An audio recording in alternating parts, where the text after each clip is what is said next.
নমস্কার। খবরের অন্তরালের খবর নিয়ে ক্যালকাটা ডায়ালগস থেকে আমি মনোজ দাস। যে বিষয়টি নিয়ে এখন কিছু কথা বলবো, এটি একটি অত্যন্ত গুরুত্বপূর্ণ এবং সংবেদনশীল প্রশ্ন। প্রশ্নটি হলো, বাংলাদেশে কি দ্রুত কোনো সেনা অভ্যুত্থান হতে চলেছে? প্রশ্নটি বহু মানুষের মনে ঘুরপাক খাচ্ছে, আমরা সবাই জানি। বিশেষ করে বাংলাদেশের বর্তমান রাজনৈতিক এবং সামাজিক প্রেক্ষাপটে এই প্রশ্নটি অত্যন্ত গুরুত্বপূর্ণ।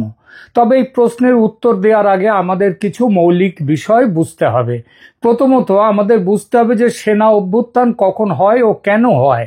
সেনা অভ্যুত্থান তখনই হয়, তাকেই বলে যখন সামরিক বাহিনী দেশের বেসামরিক সরকারের নিয়ন্ত্রণ দখল করে নেয়।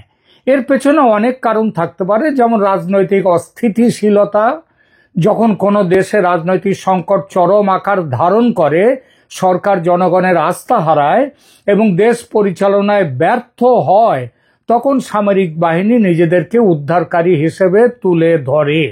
বাংলাদেশে এখন বলা বাহুল্য, বাংলাদেশে যে ইউনূস সরকার আছে সেটা কোনো সরকার মানে নির্বাচিত সরকার নয়, সেটা হচ্ছে অবৈধ দখলদার সরকার। এবং তারা এসে যেভাবে কাজকর্ম করছে এবং করেছে, তাতে মনে হচ্ছে সামরিক বাহিনী, দেশের মানুষ চায় সামরিক বাহিনী নিজেদেরকে উদ্ধারকারী হিসেবে তুলে ধরুক।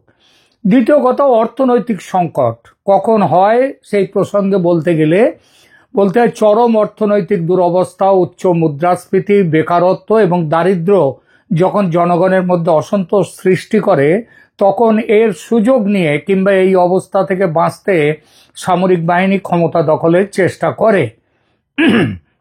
বলা বাহুল্য, এই প্রত্যেকটা অবস্থায় বাংলাদেশের ক্ষেত্রে একেবারে যাকে বলে জাজ্জল্যমান। 3 নম্বর, কখন সামরিক বাহিনীর ক্ষমতা নেয়? যখন সামরিক বাহিনীর ভেতরে অসন্তোষ থাকে। সামরিক বাহিনীর উচ্চপদস্থ কর্মকর্তাদের মধ্যে যদি কোনো কারণে অসন্তোষ থাকে, যেমন বিভিন্ন কারণ, তখনও যদি তাদের বিরুদ্ধে সরকারের কোনো ব্যবস্থা সামরিক বাহিনীর স্বার্থের পরিপন্থী হয়, তাহলে তখন অভ্যুত্থান হতে পারে। এবং এখানে যে সরকারকে সেনাবাহিনী এনে বসিয়েছে বাংলাদেশে, ইউনূস সরকারকে, সেই ইউনূস সরকার সেনাবাহিনীর কথা যে শুনছে না এবং তাদের কথা অমান্য করে, তাদের প্রস্তাব অমান্য করে চলছে, এটা তো জানা কথাই। 4 নম্বর, কখন আসে না, যখন বহিঃশক্তির প্রভাব অনেক সময় দেখা যায় যে কোনো বহিঃশক্তির ইন্ধনে বা সহায়তায় কোনো দেশে সেনা অভ্যুত্থান ঘটে। এবং 5, কোনো উচ্চাকাঙ্ক্ষী সেনাকর্তা যখন দেশের শাসক হতে চান। এবার আসি বাংলাদেশের প্রসঙ্গে। বাংলাদেশের ইতিহাস পর্যালোচনা করলে দেখা যায়, স্বাধীনতার পর থেকেই সামরিক বাহিনীর রাজনীতিতে একটি গুরুত্বপূর্ণ ভূমিকা ছিল। 1975 সালের 15ই আগস্টের মর্মান্তিক ঘটনা থেকে শুরু করে এরশাদ আমলের দীর্ঘ সামরিক শাসন মনে করিয়ে দেয় যে সামরিক বাহিনী বাংলাদেশে কতটা প্রভাবশালী ছিল বললে ভুল করা হবে। গত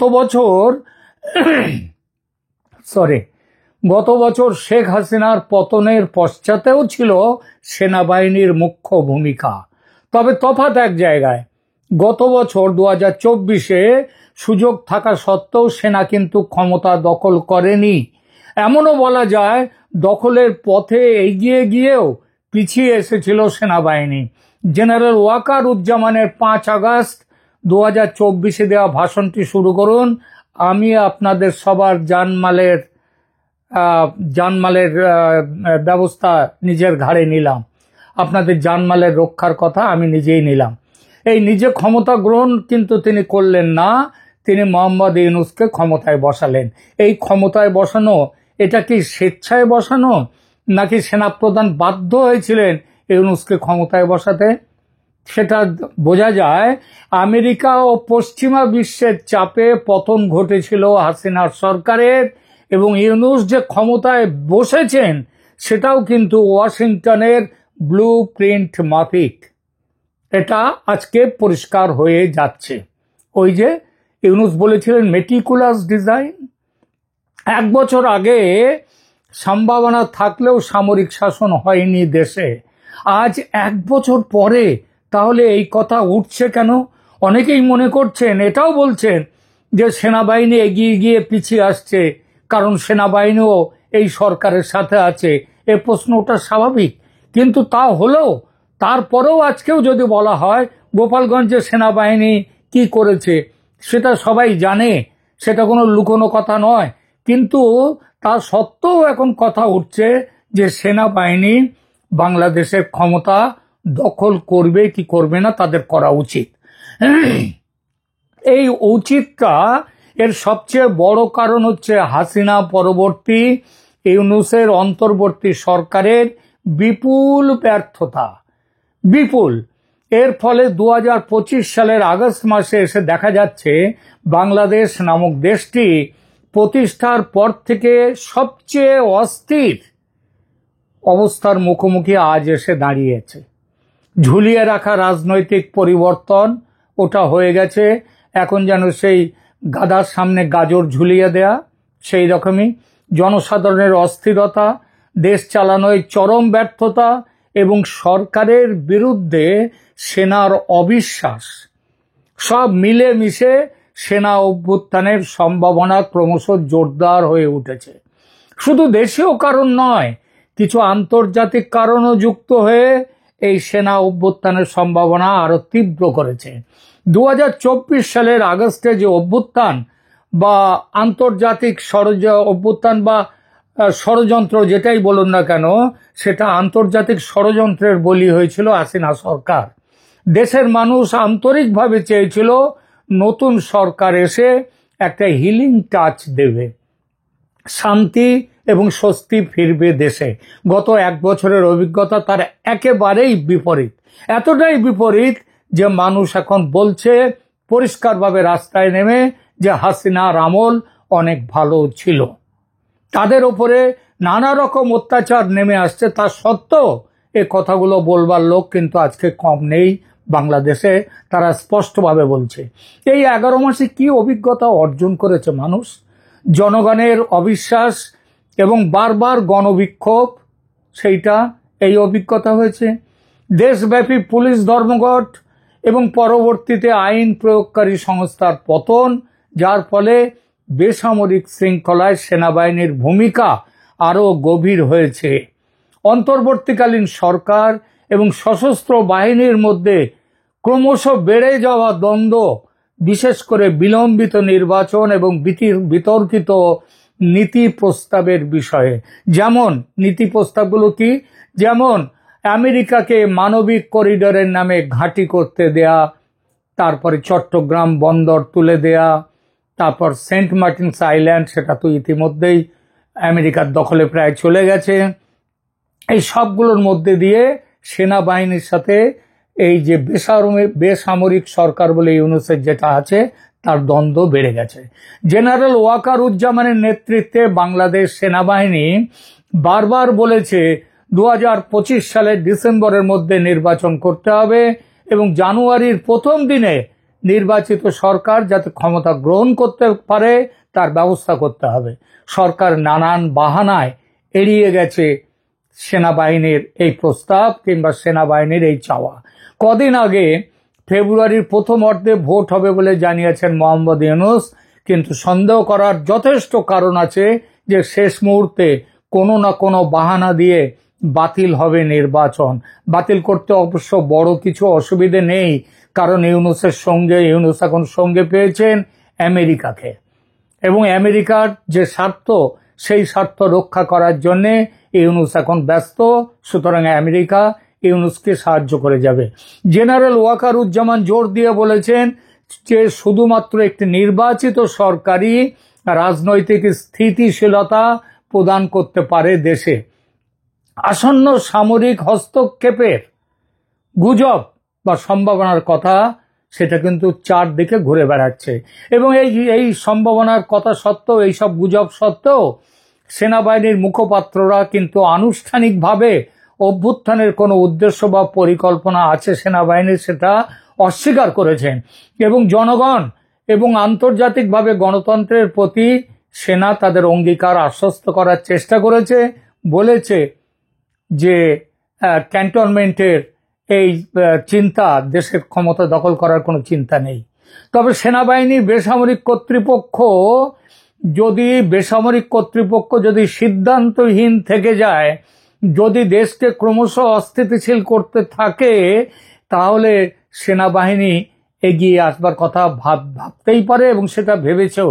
ঢাকায় সমস্ত ইউনিটগুলোকে একত্রিত করে এবং উচ্চস্তরের জরুরি সভা একাধিকবার আহ্বান করে সেনা কিন্তু সে কি চাইছে সেটা কিন্তু বলে দিয়েছে।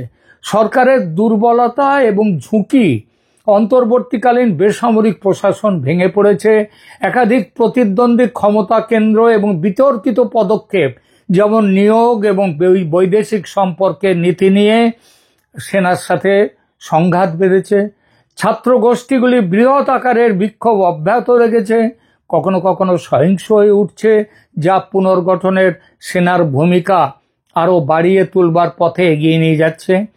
সাম্প্রতিক বেশ কয়েকটি ঘটনা অভ্যুত্থানের গুজবকে আরও বাড়িয়ে তুলেছে, যেমন আওয়ামী লীগের নিষেধাজ্ঞা এবং তার রাজনৈতিক নেতাদের আটক, এবং জেলখানার মধ্যেই ইতিমধ্যে বেশ কিছু আওয়ামী লীগ নেতাকে হত্যাও করা হয়েছে। রাষ্ট্রপতির কাছে জরুরি অবস্থা ঘোষণা করার বা সামরিক তত্ত্বাবধানে ঐক্য সরকার, একটা জাতীয় সরকার কিংবা অন্য কোনো সরকার, এই সরকারের বর্তমানের পরিবর্তে তার কিন্তু আহ্বান সেনাবাহিনী একাধিকবার করেছেন। তারা রাষ্ট্রপতির সাথে দেখা করে এই বিষয়ে দাবিও তুলেছে। তাহলে এই সমস্ত পরিস্থিতির পরিপ্রেক্ষিতে একটা প্রশ্ন কিন্তু উঠে আসছে, সেনা অভ্যুত্থান কি তাহলে আসন্ন বাংলাদেশে? সেনাদের চলাচল, জরুরি সেনা সভা এবং সেনা প্রধানের সরাসরি জনসাধারণকে সতর্ক বার্তার মাধ্যমে, যে সতর্ক বার্তা তিনি দিচ্ছেন তার মাধ্যমে দেখা যাচ্ছে অভ্যুত্থানের সম্ভাবনা কিন্তু প্রকট হয়েছে। কিন্তু এই সম্ভাবনা ফলপ্রসূ হবে কিনা এই বিষয়টি বিচার করতে গেলে প্রথমেই নজরে পড়ে পরাশক্তি আমেরিকা তার ভূ রাজনৈতিক স্বার্থে বাংলাদেশের ওপর নজর ফেলেছিল অনেক আগে থেকে। এখন তাদের সেই প্ল্যান সফলতার দোরগোড়ায়। ইউনূস তাদের বাজির ঘোড়া, এই ঘোড়া হারুক এটা চায় না আমেরিকা। বাংলাদেশে মার্কিন charge d' affaires Tracy Jacobson, তিনি তো এখন খোলাখুলি নেমে গেছেন আমেরিকার স্বার্থ সেটা সিদ্ধি করার জন্যে। লন্ডনে কয়েকদিন আগে লন্ডনের তারেক রহমানের সঙ্গে দেখা করে, তারেক রহমান বিএনপির নেতা, তার সঙ্গে দেখা করে আমেরিকার স্বার্থ দেখার কথা আদায় করেছেন ওই ট্রেসি জ্যাকবসন। সুতরাং সেনা শাসনকে সমর্থন করবে না আমেরিকা এটা বলা যায়, কিন্তু ভারত সমর্থন দিতে পারে সেনা অভ্যুত্থানকে। ভারত চায় বাংলাদেশে একটি free, fair and inclusive election যত শীঘ্র সম্ভব হোক। এইখানে সেনাবাহিনীর সাথে ভারতের চাওয়াটা এক। এবং শুধু তাই নয়, free, fair and inclusive election মানে যেখানে আওয়ামী লীগ প্রতিদ্বন্দ্বিতার সুযোগ পাবে। আমেরিকা এটা করতে দেবে না, কারণ আমেরিকা জানে মুজিব কন্যা আমেরিকার হাতের পুতুল হবেন না। আমেরিকা ইউনূসকে রাখবে, প্রয়োজন হলে তারেক রহমানকে নিয়ে আসবে, ইউনূসকে রাষ্ট্রপতির জায়গায় নিয়ে যাবে, সেই প্ল্যানটাও রয়েছে আমেরিকার। 5 আগস্টের ঘটনা ঘটতে পেরেছিল অনেকটাই ভারতের ভুলে, ভারতীয় গোয়েন্দা ব্যর্থতায়। ভারত অতিমাত্রায় আত্মসন্তুষ্ট ছিল এই ভেবে যে শেখ হাসিনার বিরুদ্ধে কোটার আন্দোলন একটি ছোটখাটো ব্যাপার, এর পেছনে পশ্চিমা বিশ্বের ষড়যন্ত্রকে গুরুত্ব দেয়নি ভারত। 5 আগস্টের ঘটনা ঘটার পরও ভারত কোনো প্ল্যান তৈরি করেনি। আমেরিকার ভোট আসতে ভেবেছিল বন্ধু ট্রাম্প জিতবে এবং তিনি জিতলে সমাধান হয়ে যাবে বাংলাদেশের সমস্যার। ভারতের সেই ভাবনা এখন কোথায় এসে দাঁড়িয়েছে সেটা দেখুন একবার। কিন্তু বেটার লেট দ্যান নেভার, ভারতের কানে এখন জল ঢুকেছে। প্ল্যান বি, প্ল্যান সি তৈরি করেছে ভারত। প্ল্যান বি অনুযায়ী এই সরকারের বদলে অন্য সরকার নিয়ে আসা, সেটা ন্যাশনাল গভর্নমেন্ট হতে পারে, সেটা কেয়ারটেকার গভর্নমেন্ট হতে পারে, এমনকি আর্মি গভর্নমেন্ট হলেও ভারতের আপত্তি নেই।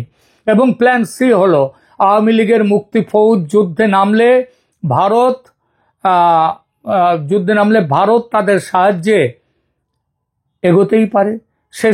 শেষ পর্যন্ত উত্তরটা কি দাঁড়ালো? তাহলে দাঁড়ালো এই যে রাজনৈতিক বিচ্যুতি, নিরাপত্তা ভাঙন এবং ক্রমবর্ধমান বেসামরিক অস্থিরতার কারণে আগাম সেনা হস্তক্ষেপের ঝুঁকি বাংলাদেশে একান্তই বাস্তব এবং সেটা জরুরিও।